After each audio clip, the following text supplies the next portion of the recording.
We really encourage undergraduate students to get involved in research.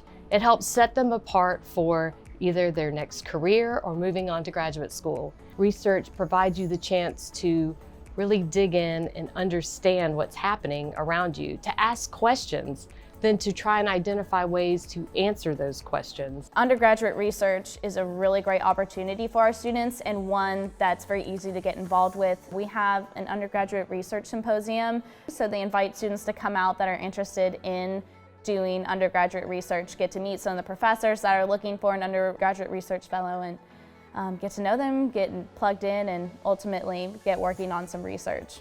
I would say that the research facilities that we have on campus are going to be unique and different from any other college campus in the country. You know, we have thousands of acres for the fisheries. We have greenhouses and processing facilities. We have a store where our meats lab, processes and then sells the meat products. We have a swine unit, and these facilities really mirror the types of environments that students are going to see when they enter the industry. And so they're really getting the opportunity to be comfortable and understand how things work, get that hands-on experience while they're still here so that when they go into the industry, it's a seamless transition.